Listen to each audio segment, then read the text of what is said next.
नमस्कार। आप देख रहे हैं अम्बेडकर पुराण और मैं हूं चरण सिंह। स्वामी अच्युतानंद की जीवनी के बारे में आगे बढ़ते हैं और उनका अलग एक जो नेशनल लेवल पर उनका कंट्रीब्यूशन है भारतीय दलित समाज को लेके, उसके बारे में हम आज डिस्कस करते हैं। जहाँ तक भारतीय संग्राम इंडियन इंडिपेंडेंस स्ट्रगल की बात है, आपने देखा होगा कि 1920s में ऐसे आंदोलन हुआ। ये गांधी जी ने स्टार्ट किया। 1927 में साइमन कमीशन आया। तो जो इंडियन हिस्ट्री में है, इनके बारे में बहुत ज़्यादा लिखा हुआ है। बहुत सारी रिपोर्ट्स अवेलेबल हैं, कंटेंट अवेलेबल है। तो ये क्यों अवेलेबल है? क्योंकि हिस्टोरियन उस तरीके से रहे, उन्होंने लिखा है उस टाइम के अकॉर्डिंग। क्या आपको पता है उसी वक्त दलित समाज का एक योद्धा सोशल अपलिफ्टमेंट के लिए लड़ाई लड़ रहा था? वो कोई और नहीं, हम जो पिछले अपने एपिसोड्स बनाते आ रहे हैं, ये सेम पर्सनैलिटी है, स्वामी अच्युतानंद जी। इन्होंने 1920 से लेकर 1930 तक लगातार 10 साल इतने सारे अधिवेशन, इतनी सारी मीटिंग्स, इतने सारे कार्यक्रम किए। और आज जब हम इनका देखते हैं साहित्य में या हिस्ट्री में, जो कंट्रीब्यूशन कहीं नहीं मिलता। इस एपिसोड में आज हम उसको कंट्रीब्यूशन के हम बारे में बात करेंगे, जिसके थ्रू उन्होंने दलित समाज को खड़ा करने में काम किया। कुछ एक मैं आपको बता देता हूँ कि उन्होंने कौन कौन से साल में ये सारे काम किए। जैसे 1921, इसी दौरान गांधी जी ने नॉन कोऑपरेशन मूवमेंट स्टार्ट किया था। आप देखिए उसकी कवरेज और या हिस्ट्री की बुक्स में। 1901 में स्वामी जी ने भी अधिवेशन किया, मीटिंग्स की। 1922, 1923, 24, 26, 28 और 29। और जहाँ तक 27 की बात है, 1927 की, इसमें भी उनका बहुत ज़्यादा उनकी एक्टिविटीज़ रही हैं। तो आज का जो चैप्टर है वो है अखिल भारतीय गतिविधियाँ।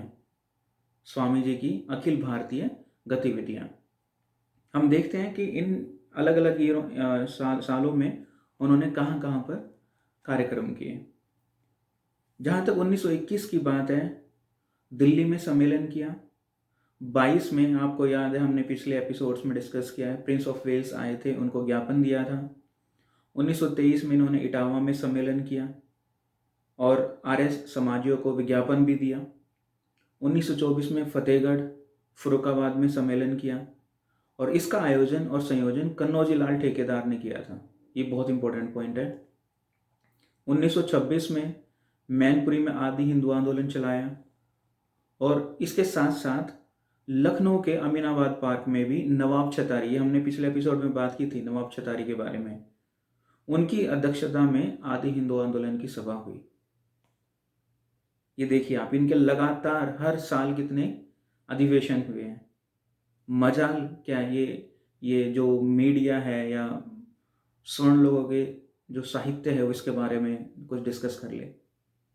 खैर, जहाँ तक 1928 की बात है, स्वामी जी ने आदि हिंदू महासम्मेलन का आयोजन किया मुंबई में और यहाँ पर स्वामी जी की भेंट हुई डॉक्टर बी आर अम्बेडकर से।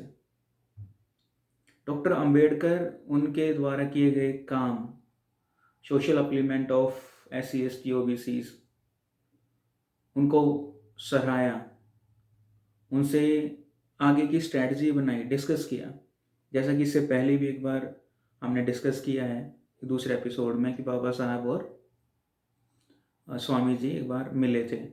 उस टाइम भी दिल्ली में एक सम्मेलन हुआ था, वहाँ भी उन्होंने गहन डिस्कशन किया था। जहाँ तक 1929 की बात है, सन 1929 में कुंभ मेला लगा था प्रयाग में। वहाँ पर स्वामी जी की जो मंडली है वो पहुँची और ब्राह्मणीगढ़ में सेंध लगा दी। अब आपको पता है कुंभ मेला, वहाँ पे कौन लोग जाते हैं, क्या उनका इम्पोर्टेंस है, क्या रिलीवेंस है। ठीक है, यहाँ पर भी 1929 में स्वामी जी अपनी मंडली के साथ गए और वहाँ पर प्रदर्शन किया। इसके अलावा अमरावती बारात तथा भारत के अनेक प्रांतों से प्रतिनिधि आए। जहाँ तक 1929 की बात है, ऐसा नहीं कि सिर्फ उत्तर प्रदेश के लोग इनके साथ थे उस वक्त पे, भारत के बाकी एरिया से भी लोग जुड़े हुए थे।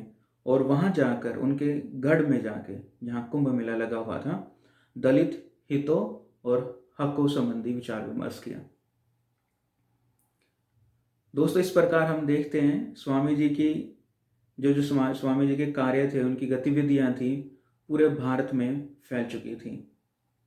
अंत में शील प्रिय बोध जी एक क्वेश्चन पूछते हैं इस चैप्टर के अंत में, क्या हमारा मीडिया ऐसे महापुरुषों को परिचित कराने का काम कर रहा है? जैसा कि मैंने पिछले वीडियोस में आपसे बात की है, इस बुक के 3 एडिशंस आ चुके हैं और लेटेस्ट जो है वो 2021-22 का है। आप इस चैप्टर के कंटेंट को अभी करंट के टाइम से कोरिलेट करके देखिए, आपको समझ में आएगा कि कितना दरकिनार किया गया है दलित साहित्य या फिर दलित समाज सुधारक जो रहे हैं उनके काम को लेके। खैर, आज के चैप्टर में इतना ही, मिलते हैं अगले डिस्कशन में और वहाँ देखते हैं स्वामी जी का एक और कंट्रीब्यूशन, और वो है शास्त्रार्थ में अपूर्व विजय। इसका हमने 1-2 लाइन्स में पहले डिस्कस किया है। स्वामी अखिलानंद से इनका शास्त्रार्थ हुआ था और इनको जीत मिली थी। इसके बारे में हम बात करेंगे नेक्स्ट एपिसोड में। शुक्रिया अम्बेडकर पुराण से जुड़ने के लिए।